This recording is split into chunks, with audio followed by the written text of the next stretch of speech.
അത് പറഞ്ഞപ്പോഴാണ് ജെൻസിന്റെ കാര്യം നേരത്തെ ചോദിച്ചിരുന്നല്ലോ. ജെൻസിന്റെ വിഷയം എന്താ പറഞ്ഞാല്, ജെൻസിനെ ഹയർ ചെയ്യുന്നത് ഭയങ്കര ടാസ്ക് ആയിക്കൊണ്ടിരിക്കുകയാണ്. ഒരു കുറെ HR മാനേജേഴ്സ് ഒക്കെ ഉണ്ടല്ലോ നമ്മൾ അറിയുന്നത്. ഇവരൊക്കെ നമ്മൾ സംസാരിക്കുമ്പോൾ കിട്ടുന്ന ഒരു ഫീഡ്ബാക്ക് എന്താ അറിയോ, ഇവർക്ക് പല കാര്യങ്ങളും ഇവർക്ക് അഡാപ്റ്റ് ചെയ്യാൻ പറ്റുന്നില്ല. ഇപ്പോൾ ഒരു കോർപ്പറേറ്റ് ഫീൽഡിൽ നമുക്കറിയാം എന്തൊക്കെ നടക്കും എന്നുള്ളത്. അപ്പോൾ അതിനൊന്നും ഇവർക്ക് പ്രോപ്പർലി റെസ്പോണ്ട് ചെയ്യാൻ പറ്റുന്നില്ല.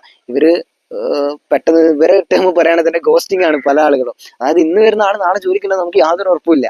അവർക്ക് റെസ്പോൺസിബിലിറ്റീസ് കുറവാണ്, കമ്മിറ്റ്മെന്റ്സ് കുറവാണ്. അപ്പൊ ഇതൊരു ഭയങ്കര വലിയ ഇഷ്യൂ ആണ്. ഒരു കോർപ്പറേറ്റ് ലൈഫ് അല്ലെങ്കിൽ ഒരു എംപ്ലോയ്മെന്റ് ലൈഫ് അല്ലെങ്കിൽ ഒരു ഓണ്ടർപ്രണറിയൽ ലൈഫ് എന്ന് പറഞ്ഞാൽ ഇതൊന്നും ഒരു ഈസി ടാസ്ക് അല്ല, അല്ലെങ്കിൽ ഒരു ഈസി ആയിട്ടുള്ള കാര്യമല്ല. എല്ലാത്തിനും അതിൻ്റെതായിട്ടുള്ള പ്രഷർ ഉണ്ട്, എല്ലാത്തിനും അതിൻ്റെതായിട്ടുള്ള റിസ്കുകൾ ഉണ്ട്, ചാലഞ്ചസ് ഉണ്ട്. ഇതിനെ ഓവർകം ചെയ്ത് ഒരു ഇവോൾവ് ആയി വരികയാണ് ചെയ്യുക. അതല്ലാതെ നമ്മൾ പോയി പിറ്റേന്ന് തന്നെ നമുക്ക് ചിലപ്പോൾ മാനേജർ ചിലപ്പോൾ എന്തോ ഒരു കാര്യം പറഞ്ഞിട്ടുണ്ടാവും, സ്വാഭാവികമാണ്. ഒരു ജനറേഷൻ ബേസിലല്ല ഞാൻ പറയുന്നത്.